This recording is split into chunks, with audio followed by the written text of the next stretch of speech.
नमस्कार दोस्तों, मैं अरुण प्रकाश ध्यानी अपने YouTube चैनल आओ जियो जाने पर आपका हार्दिक स्वागत करता हूं।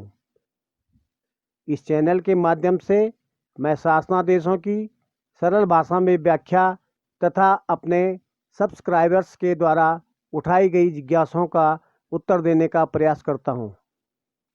यदि आप इस चैनल पर पहली बार विजिट कर रहे हैं तो कृपया चैनल को सब्सक्राइब करें तथा बेल आइकन को प्रेस करने का कष्ट करें। यदि आपको मेरी यह वीडियो पसंद आए तो लाइक एवं शेयर करने का कष्ट करें ताकि और लोग भी इसका लाभ उठा सकें। आज की वीडियो मेरे सब्सक्राइबर्स श्रीमती दीपिका, श्रीमती पुष्पा चौहान एवं श्रीमती बदानी द्वारा पूछे गए प्रश्न कि वेतन वृद्धि क्या होती है तथा यह कब देय होती है और इसे कैसे कैलकुलेट किया जाता है पर आधारित है। आज का प्रश्न यह था कि वेतन वृद्धि क्या होती है। वेतन वृद्धि सरकार शासकीय सेवाओं में कार्यरत अपने कर्मचारियों को उम्र के साथ साथ बढ़ने वाली वित्तीय जिम्मेदारियों की प्रतिपूर्ति हेतु उपलब्ध कराती है। शासकीय सेवाओं में किसी वेतनमान में वेतन निर्धारित हो जाने के उपरांत निर्धारित मूल वेतन एक निर्धारित वार्षिक दर से बढ़ता है। वेतन में यह बढ़ोतरी ही वेतन वृद्धि कहलाती है।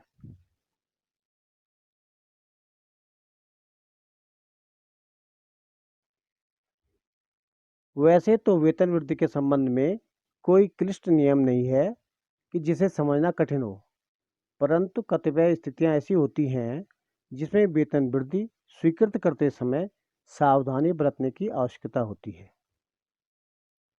वेतन वृद्धि किसी वेतनमान में 1 वर्ष की नियमित सेवा के उपरांत देय होती है।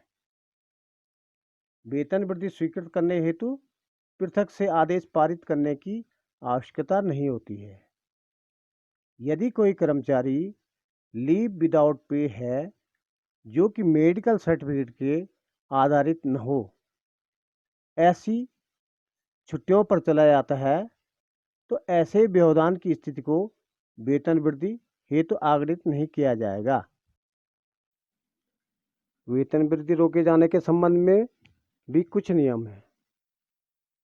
किसी कर्मचारी की वेतन वृद्धि तब तक नहीं रोकी जाती है जब तक कि उसके लिए सक्षम अधिकारी द्वारा इस आशय का स्पष्ट आदेश पारित न किया गया हो, क्योंकि वेतन वृद्धि रोकना दंड की श्रेणी में आता है।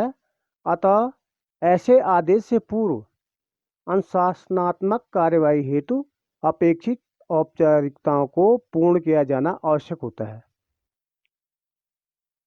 वेतन वृद्धि रोकने के विषयक आदेश में स्पष्ट उल्लेख होना चाहिए कि कितनी वेतन वृद्धियां रोकी जानी है।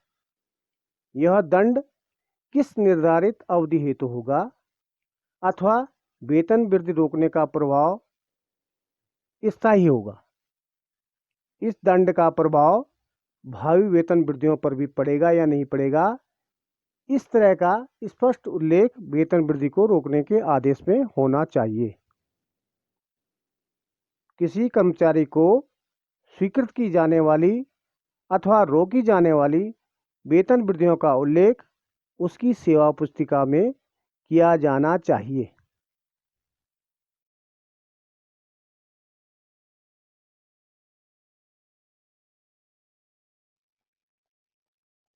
आज का अगला प्रश्न यह था कि वेतन वृद्धि कब दी जाती है।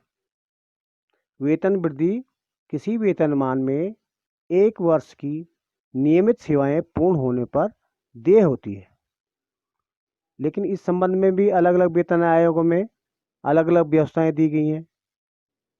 पंचम वेतन आयोग तक यह व्यवस्था थी कि जिस माह में किसी कर्मचारी की नियुक्ति होती थी, ठीक 1 वर्ष के पश्चात नियमित सेवाएं पूर्ण होने पर उसी माह में उसे वार्षिक वेतन वृद्धि दी जाती थी।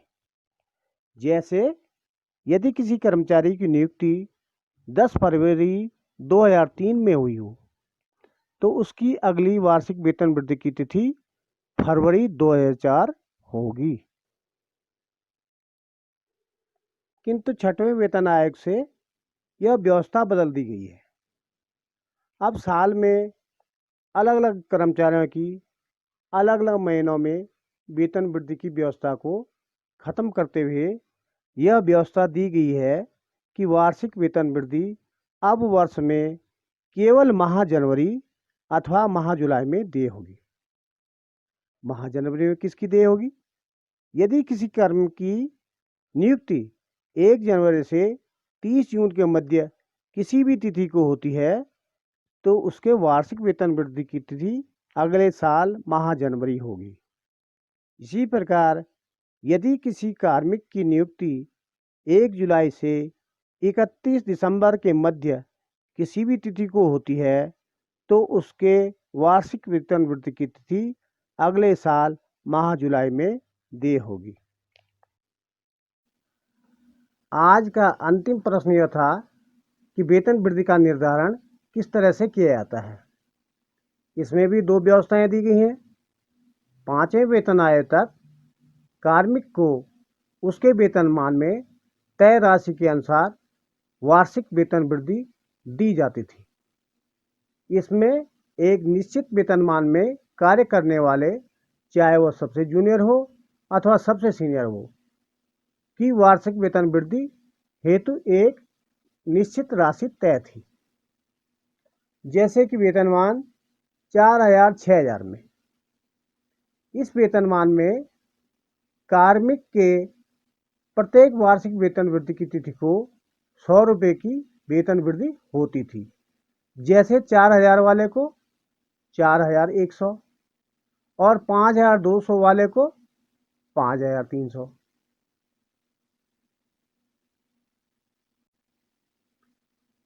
किंतु छठवें वेतन आयोग के पश्चात प्रत्येक कार्मिक के मूल वेतन में 3% की वेतन वृद्धि, जो कि दशांक के राउंड अप की दर से आगणित की जाती है, वार्षिक वेतन वृद्धि के रूप में स्वीकृत की जा रही है।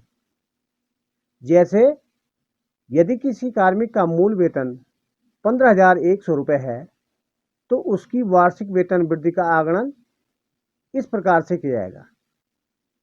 15,100 का 3% जो कि 453 रुपये होता है, इसे दशांक में राउंड अप करने पर 460 रुपये निकलता है। इस प्रकार कार्मिक की वार्षिक वेतन वृद्धि 460 रुपये होगी।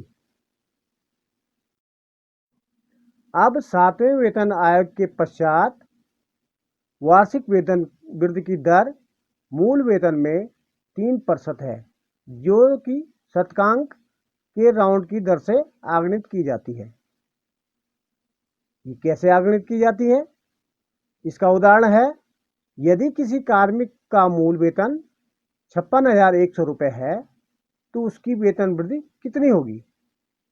उसकी वेतन वृद्धि होगी 56,100 का 3%, जो कि 1,683 रुपये होता है।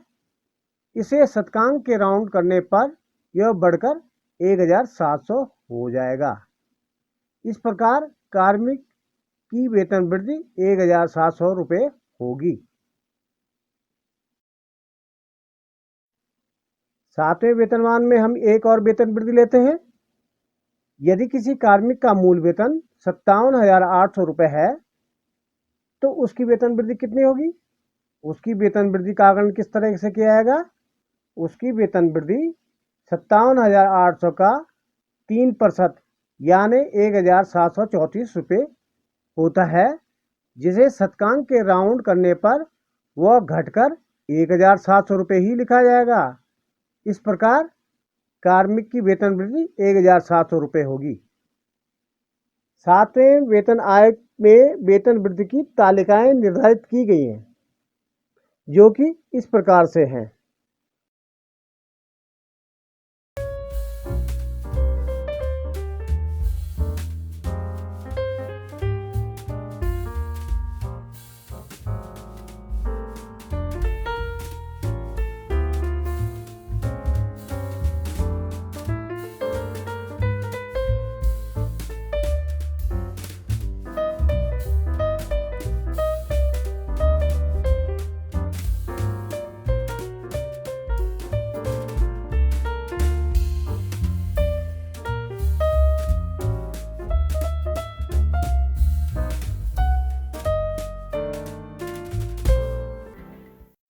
दोस्तों, यदि आपको मेरी यह वीडियो पसंद आई हो तो कृपया वीडियो को लाइक एवं शेयर कर दें ताकि मैं अन्य विषयों पर भी वीडियो बनाने हेतु उत्साहित हो सकूं। धन्यवाद।